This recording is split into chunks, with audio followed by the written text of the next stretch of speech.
Hola, benvingudes i benvinguts. Avui veurem com fer gràfics agrupats amb error amb Sigmaplot. Molt bé, doncs en primer lloc veurem alguns exemples de gràfics publicats d'aquest tipus que s'emet en Sigmaplot. Per exemple, en aquesta figura 5 d'aquest article publicat a Conservation Physiology, a la part de la dreta, al panell J, podem veure un gràfic de barres amb error on les barres estan agrupades segons tractament. En aquest cas, rang, invasiu i natiu. En aquest altre gràfic també veiem com aquestes agrupacions de barres d'error segons tractament. Tenim al llarg de 7 temps que corresponen a 7 dies en què es van aplicar uns tractaments sobre uns fruits, veiem aquestes barres d'un color més calorós que representa un tractament a 23 graus i aquestes barres d'un color més fred, de color blau, a 4 graus. Per tant, en aquest cas també comentar que els colors també reflecteixen molt bé el significat d'aquests tractaments. I veiem com al llarg del temps anem visualitzant les diferències entre aquests dos tractaments. Per tant, les barres estan agrupades pel factor tractament i ho estem veient al llarg del temps.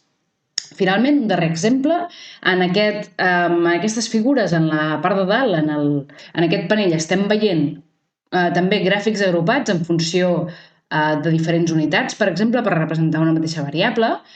Anem a veure com es faria això a Sigmaplot. Aquí he posat unes dades més o menys inventades, on tenim per generar un gràfic similar al que hem vist dels tractaments que es van aplicar als fruits. Tenim, per exemple, aquest paràmetre de biomassa del fruit en grams de fresh weight, i tenim dos tractaments. El tractament que hem aplicat algun tipus de manipulació i el tractament control. Perquè fa el tractament tenim les mitjanes de diferents temps en què es van mesurant aquest paràmetre de biomassa del fruit i l'error estàndard de cada un. També tenim el mateix pel tractament control, d'acord? Recordeu que aquestes dades són molt fàcils d'obtenir del nostre Excel on tinguem les dades a partir de generar taules calculant la mitjana i l'error estàndard. Us deixo un altre vídeo per aquí on podeu veure com fer-ho fàcilment i molt ràpid amb l'Excel. D'acord, anem a fer el gràfic que ens interessa. Ens interessa que les dades apareguin agrupades en funció del tractament per veure l'evolució en el temps d'aquests dos tractaments per a aquesta variable.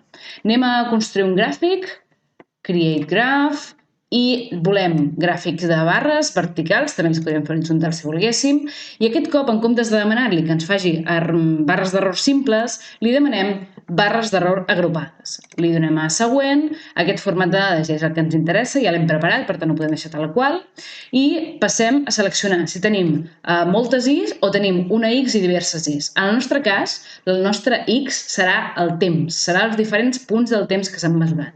Per tant, tenim una X i diverses Y. Les X, per tant, seran aquests valors d'aquí, que els podem seleccionar així allargant, i els agafa, fixeu-vos que agafa columna 1 de les files de 4 a 8, i ara ens demana els sets. Els sets corresponen a les diferents agrupacions que es mantenen en el temps. És a dir, un set serà tractament i un altre set serà control. Seleccionem, ja l'he posat les dades així perquè ens fos fàcil, seleccionem l'error estàndard del set 1, anem pel set 2 i afegim l'error estàndard. Si tinguéssim molts altres tractaments o tinguéssim, per exemple, diferents espècies o tinguéssim qualsevol altre tipus d'agrupació, ho podríem ficar tot seguit i anar seleccionant el conjunt de sets. Seria molt ràpid. Li donem a finalitzar, ens crea una pàgina de gràfics i ens presenta aquí el resultat. D'acord? Molt bé, molt xulo. Veiem que hi ha en negre ens surt la columna 2, que la columna 2 corresponia al tractament i la columna 4 al control. Per tant, estem veient en negre el tractament, que hi ha un efecte en el temps, mentre que el control es manté estable. Bé, com sempre, faríem certes modificacions a aquest gràfic perquè sigui una mica més xulo. Per exemple, la llegenda potser la posaríem dins, o aquí sobre, en aquest cas. El títol és molt poc informatiu, això hem dit que eren biomassa del fruit en grams de fresh weight. Posem les unitats i aquí tenim el time, que per exemple podrien ser dies de tractament, i aquests dos tractaments els hi podem posar nom a través d'aquí al gràfic. La columna 2 hem dit que era el tractament i la columna 4 hem dit que era el control. Perfecte, la podem deixar així, envoltada amb una caixa o no, el que vulguem. Sense aquesta caixa, per exemple, potser queda millor perquè el podem insertar aquí dins la llegenda i ens queda més ben posada, d'acord?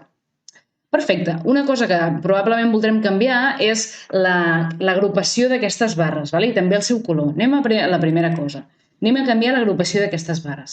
Aquí, directament en el plot, podem trobar aquesta opció que és Widths. I aquí tenim diverses opcions com per canviar, per una banda, l'amplitud que tenen aquestes barres i també la separació que hi ha entre les diferents barres. Per exemple, podem ficar que estiguin molt allunyades entre elles. Clar, això fa que s'agrupin totes.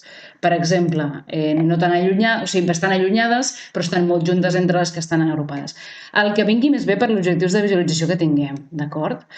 No ho sé, jo ho deixaré potser una mica més espaiat, potser a un 50%, ja em sembla bé, i una miqueta separades, doncs posarem un 80%. Per fer un exemple, d'acord? Teniu altres opcions també per canviar les amplituds en funció d'altres coses o ficar l'alineació diferent, el que vulgueu. A mi ja m'agrada així. Llavors, una altra cosa que ens interessarà canviar segur serà els colors d'aquestes barres com perquè siguin més amigables o fins i tot els hi podríem posar algun tipus de patró com hem vist en algun dels exemples, d'acord? Per fer-ho tenim diverses opcions. En primer lloc, aquí a Fields ja vam veure l'altre dia que podíem modificar el color. En aquest cas, com que tenim els dos sets, directament ens ha posat per defecte una escala de color d'aquestes que té. Podríem canviar-la a una altra que ens interessi. Hi ha diverses opcions. Llavors, jo us recomano que simplifiqueu els colors, és a dir, que si no tenen un objectiu el color en si, no utilitzem qualsevol color i que intentem fer-ho el màxim de simple possible. Per exemple, perquè si algú imprimeix el nostre gràfic en blanc i negre, pugui igualment interpretar aquests resultats. Per tant, no utilitzeu colors de la mateixa tonalitat que al passar-ho en escala de grisos no es diferencien. Mantingueu-ho simple. Per exemple, un blanc i negre estaria bé, una escala de grisos també estaria bé, o si voleu, alguns colors que representin el vostre tractament o que ajudin a la visualització de dades, d'acord? Anem a veure com podríem ficar uns colors que no fossin cap d'aquests d'aquí que ens apareix. Perquè potser no ens agraden, no ens van bé o el que sigui, d'acord? De moment ho deixarem l'escala de grisos i anem a crear els colors que nosaltres vulguem i poder-los introduir aquí, perquè només tenim aquestes opcions de les escales. Tanquem aquesta opció i el que hem de fer per editar els colors que nosaltres vulguem és en una nova columna, que potser li podem posar Colors, li posem els colors que nosaltres vulguem. Necessitem dos colors, un pel set 1 i un pel set 2, en l'ordre que els haguem introduït. Per introduir aquí un color és simplement anem a Insert i li demanem que ens inserteixi una cel·la gràfica, una Graphic Cell. Llavors, aquí a Graphic Cell veureu que hi ha moltes opcions de colors, línies, shapes i patrons. En el nostre cas hem dit que volíem posar colors i, per tant, per exemple, farem que el tractament sigui de color blau i que el control sigui de color dark, un color gris fosc. Insertem. Tenim aquests dos colors i ara nosaltres podem tornar al gràfic, anar a propietats del gràfic i aquí a Fields ens apareix una nova opció que és colors. És la nostra columna 7 on hem ficat els colors. Ho seleccionem, li fem aplicar i efectivament ens ha posat els colors en funció dels diferents sets amb l'ordre que l'hem donat. Imaginem, per exemple, que volem ficar patrons. Tan senzill com crear una nova columna que sigui patrons. Posarem en anglès, pattern. I aquí li fem altre cop Insert Graphic Cells i, per exemple, ficarem que el tractament sigui amb aquest tipus de patró i el control sense patró. D'acord? Tornem al nostre gràfic i li demanem aquí a Fields que quan busqui un pattern ens faci servir aquest que hem creat nosaltres, aquest de la columna 8. I efectivament ja tenim el nostre tractament amb aquestes línies. Això farà que si algú imprimeix aquest gràfic amb escala de grisos, vegi igualment quines columnes corresponen, o sigui, entendrà també la llegenda, independentment de que pugui veure o no els colors. Està bé tenir-ho en compte.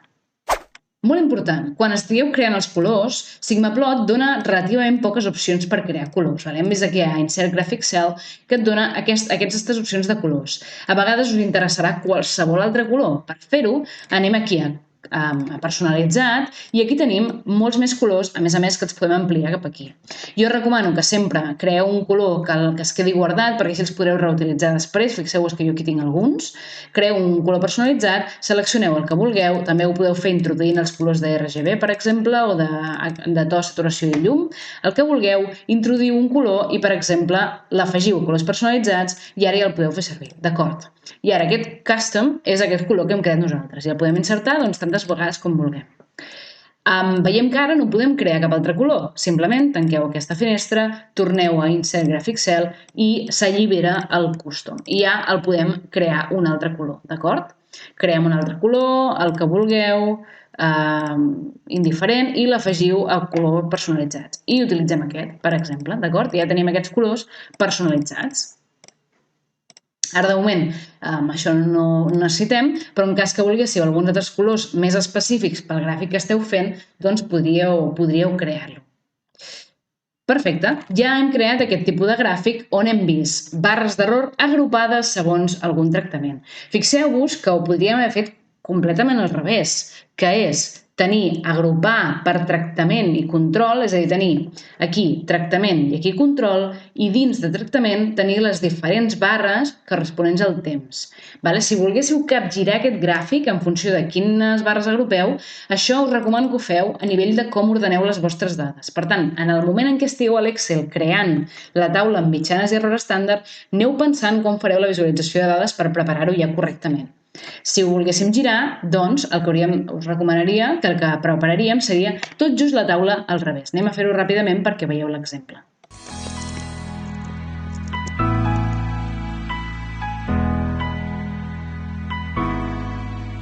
D'acord, doncs ja ho tindríem, ja hem creat aquesta taula construïda d'aquesta altra manera per poder fer el gràfic invers.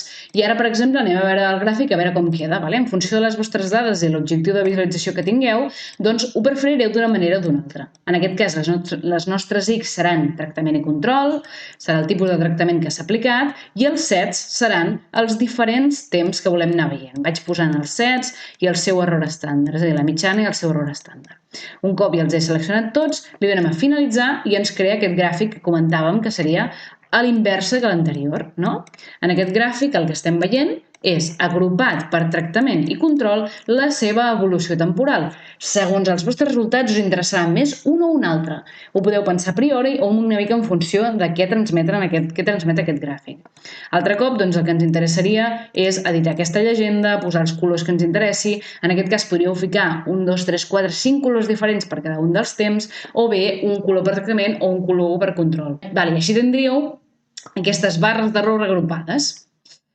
Sempre penseu, sobretot el més important en aquest tipus de gràfic és com introduïm les dades, com posem la distribució dels sets. Recordeu, un set és això que va amb el mateix color, en aquest cas tractament, i l'altre set és el tractament control. I l'agrupació en les X és el temps, tal com ho teníem en aquestes dades. Molt bé, doncs fins aquí aquest vídeo, espero que us hagi servit. Qualsevol cosa m'ho deixeu als comentaris, si necessiteu qualsevol altre tipus d'ajuda en crear aquests gràfics també m'ho deixeu i us intentaré ajudar. I res, molts ànims!